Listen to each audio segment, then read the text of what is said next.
Good evening. Tonight, I'm going to tell you another strange and unusual story of the unexplainable which lies behind the veil. Down through the ages, man has continually struggled to pierce the veil behind which lies the unbelievable.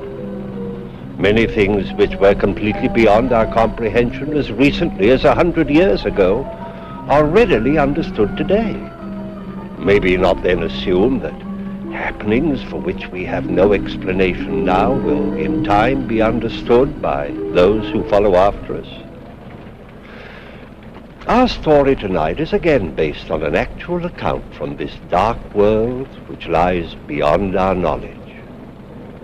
Edward Page, like almost everybody else in New York, was not concerned with anything more profound than the ever-present, oppressive summer heat.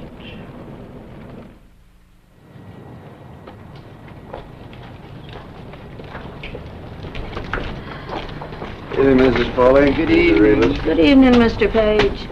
Oh, it's awful hot, ain't it? It's the humidity, Mrs. Foley. That's what's bothering you, the humidity. Maybe, but this heat ain't doing me much good either.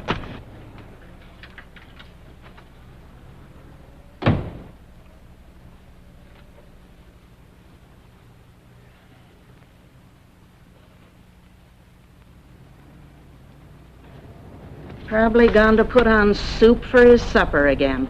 Always hot soup. Oh, in weather like this, too.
Don't do that!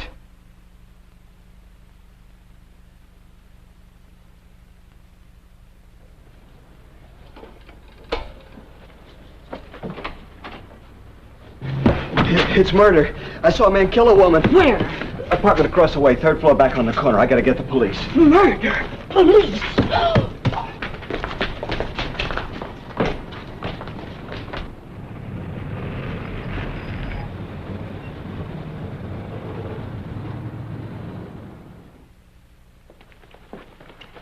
Sure that's the right apartment? I'm positive, Lieutenant.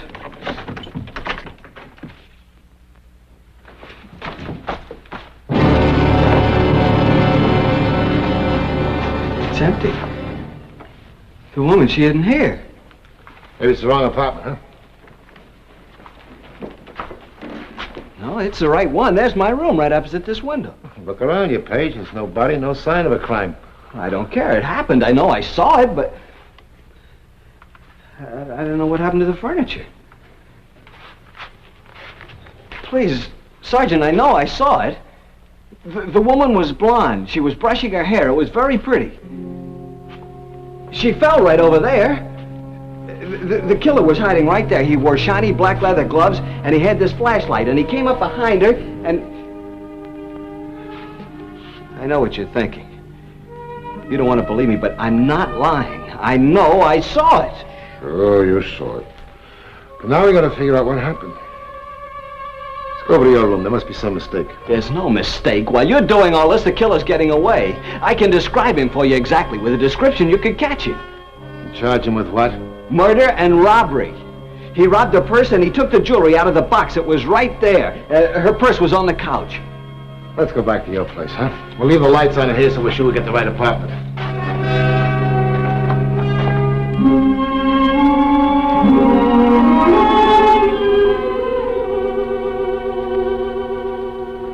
That's the one. See where you left the light on? That's where I saw the woman. She had on a pale blue dressing gown. Please, Lieutenant Davis, say you believe me. Say that I really saw what I saw. Mr. Page, it's been a hot day. Now, you were tired, what, with just coming home from work and all? You heard what the janitor at the apartment house said? No blonde. And nobody in that apartment for the past month. It's for rent. I saw it. You didn't eat your dinner. Lots of times I get lightheaded when I'm real hungry. Now, why don't you be a good fellow and sit down and finish your dinner and you'll forget all about it. You'll feel better. We better get back. What about a report? Do we make one up? Yeah, I suppose we'll have to. Just say that it's been a hot day, blame it on the heat. It's not the heat. I saw it. If you won't believe me, I'll find someone who will. Calm down, Mr. Page. What's going on here? What are you doing to Mr. Page? Tell him, Mrs. Foley. Tell him that I saw the murder, that I really saw it. But I didn't see it. Let me go. I got to tell someone about the murder. Find someone who'll believe me. You better come along with us, Mr. Page. We'll talk it over.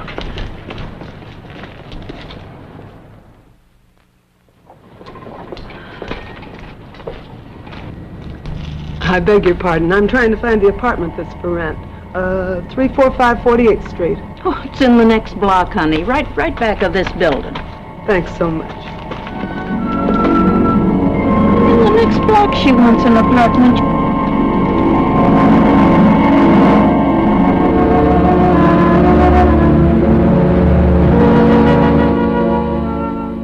Now tell me the whole story, right from the beginning, everything that you can remember. I'll record it. All right, sir. I came... Not so close to the microphone. Just as though you were talking to me. Yes, sir. Well, I came home with my groceries. Soup. I always have soup. I like soup. And Mrs. Foley that's my landlady. She was sitting on the front steps. She looked awful. She always does. Well, she complained of the heat. And then I ran out of the room to get the police.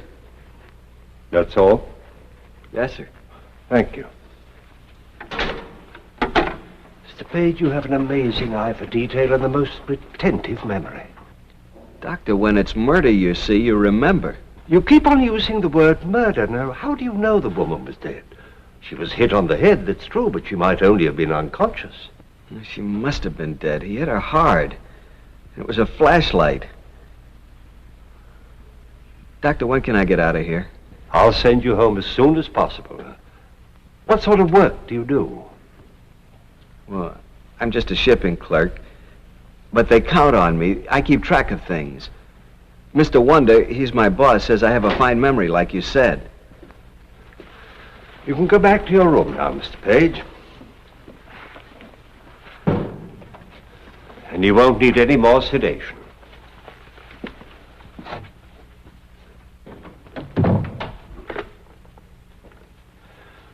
Send Lieutenant Davis and Sergeant Fenton in.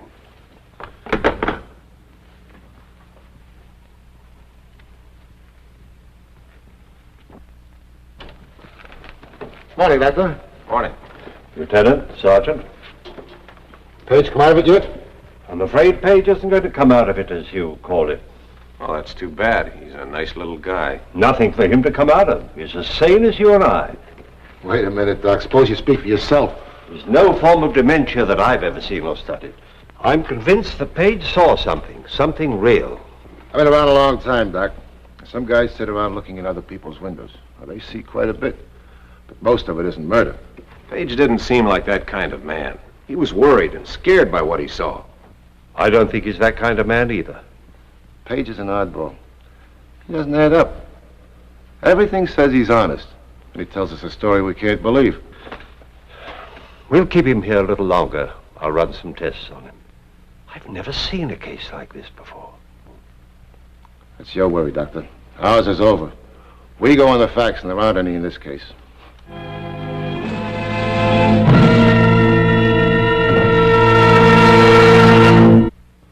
What am I going to do? Try to forget it. Go home. Go back to your job. I guess that's the only thing to do. If you can't tell me what I saw, how can I figure it out?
Davis, homicide. All right. Hey, what's the address? Would you mind repeating that address, please? What's the apartment number? Hey, we're on our way. What's the matter, Lieutenant? That murder Page told us about just happened. Dr. Mason, please. Blue dressing gown. She was brushing her hair. It's real pretty, too. Fell right there. Well, Dr. Mason, this is Sergeant Fenton. Lieutenant Davis would like to know when Page was released. Oh, I see. He was released over 3 hours ago. I want him picked up fast. 2 African masks over the fireplace.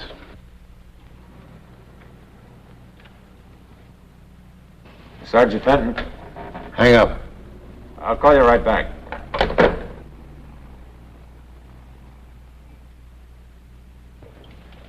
He just came in and turned on the light. Go over there and get him. Tell him nothing but bring him back here.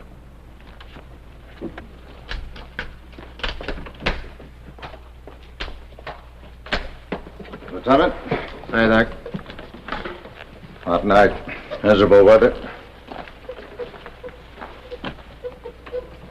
Good looking woman.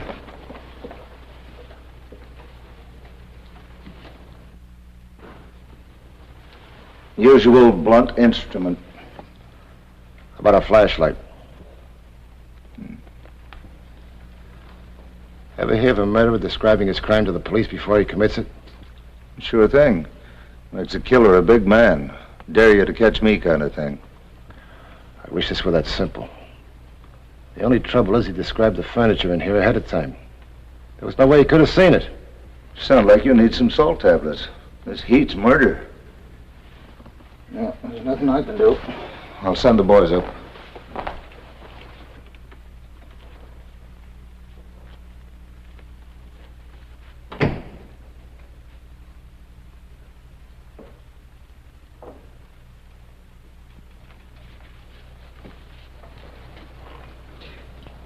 It happened.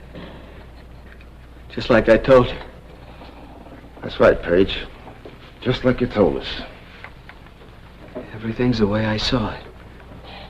You left the hospital 3 hours ago. Did you come right straight here? I walked for quite a while. I just got home. I don't mean that. I meant here, this apartment. Why would I come here? Nobody believed you when you told us the story about the murder. This upset you, made you mad. You decided you're going to show us. You came home, you saw the apartment was rented, so you came over here and you killed her. No, I didn't come over here. Page, why don't you make things easy for everybody? We both know you can't see a killing, and then suddenly 3 days later it happens. But it did. I described the killer for you. And the killer is you. Quit stalling. Why don't you admit what you did? Tell us what you did with the flashlight and the gloves you used. Lieutenant Davis, these bills, they're for this furniture. From 3 different stores. Sergeant, let's stick to what we're doing.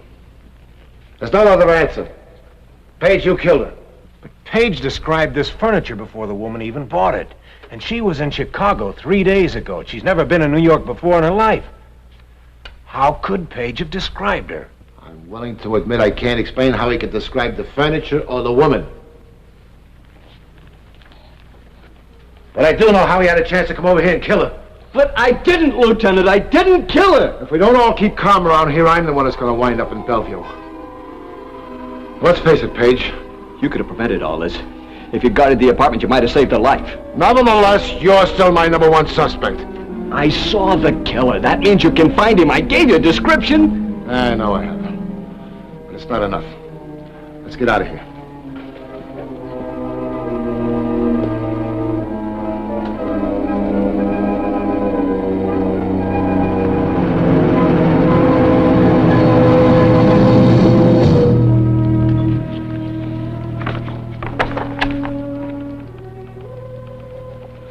Nothing, Sergeant. Nothing so far. It's a tough job looking through all those pictures, Mr. Page. I guess so they all look alike. Stay with it.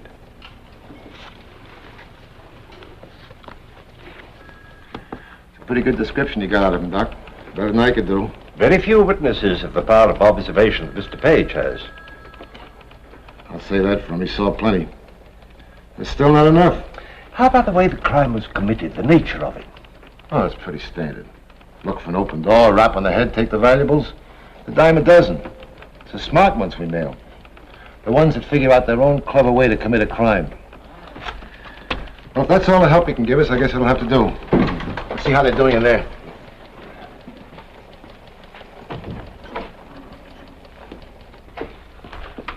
That might be. The face might be the same.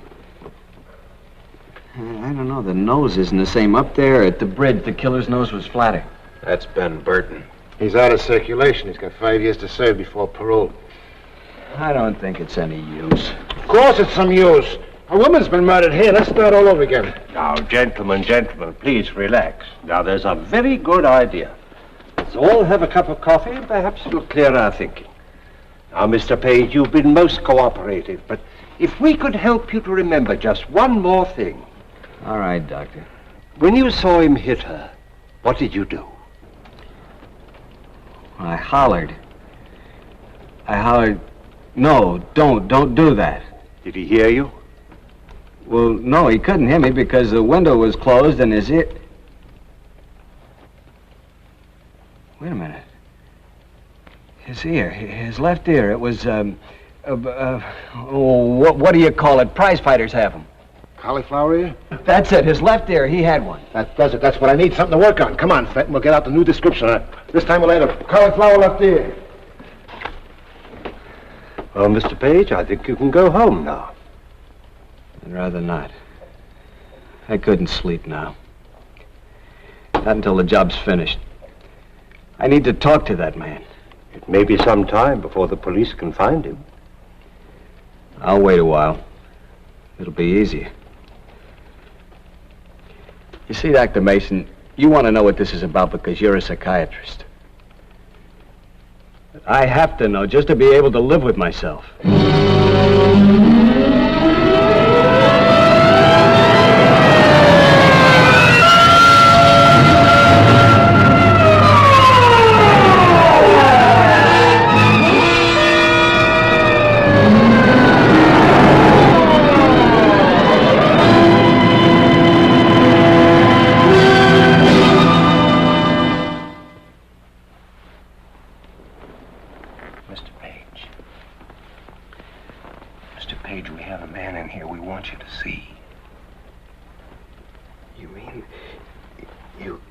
Actually found a man who... He matches your description exactly. Everything is the same. Can we see him? As soon as Lieutenant Davis sends for us, he wants to question him first. We're holding you as a surprise to force him into confessing. You see, actually, we have nothing on him except your testimony. We have to prove that he killed that woman. Yes, of course. When we go in, don't say anything about it. About seeing it before it happened? Don't worry. Like I said, cop, I don't know what you're talking about. Either book me or turn me loose. You won't hang it on me with a witness. You need more than that, and you know it. You'll need the stuff that was stolen and maybe even the weapon the guy used. Yeah, you're right. I need all that. And you're going to tell me where it is. Okay, so stop talking and show me. Bring on your witness. Let's see what you've got.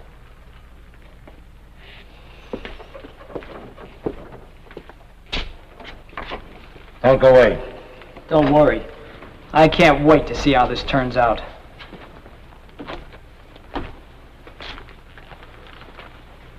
That's him. That's the man. That's him. That's the man. Sit down, Kerwin. See? See the ear? Tell him, Paige. Tell him what he did. He knows. But he doesn't believe I saw him, is that it? That's it, Dad. I think you're a liar, looking for a big charge or something. You wore shiny black leather gloves, dark gray pants, and a dark blue shirt. No hat. You hid behind the chair when the woman came into the room. She was blonde and very pretty. She wore a blue dressing gown, light blue. You had a flashlight in your hand. You hit her and she fell. The hairbrush fell, too. You turned and took the jewelry out of the jewelry box, stuffed it in your pocket, went over to the couch, emptied her purse, and you left. It's a frame-up. Nobody see me do anything.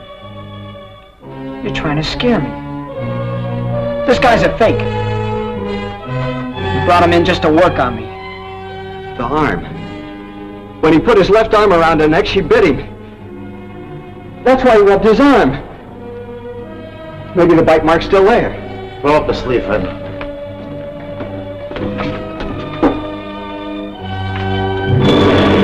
It's there.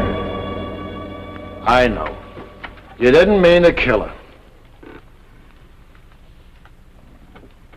Well, she caught me in the room. I couldn't get out.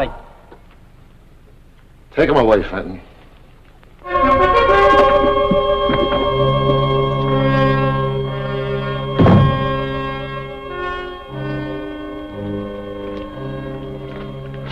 Try to forget it, huh, Paige? Go back to work and stop thinking about it. Are you going to stop thinking about it, Lieutenant? No, I guess not.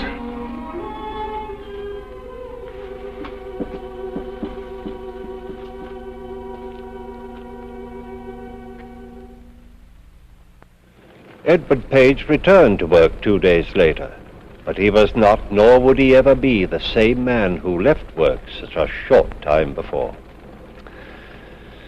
Page's experience was an example of what is defined as precognition, the ability to foresee the future. Throughout history, there have been many such instances, reported and documented. How does it happen? Why? I'm afraid the explanation is still beyond our understanding, at least for the moment. please join me again for another journey into that real but unexplainable world which lies behind the veil.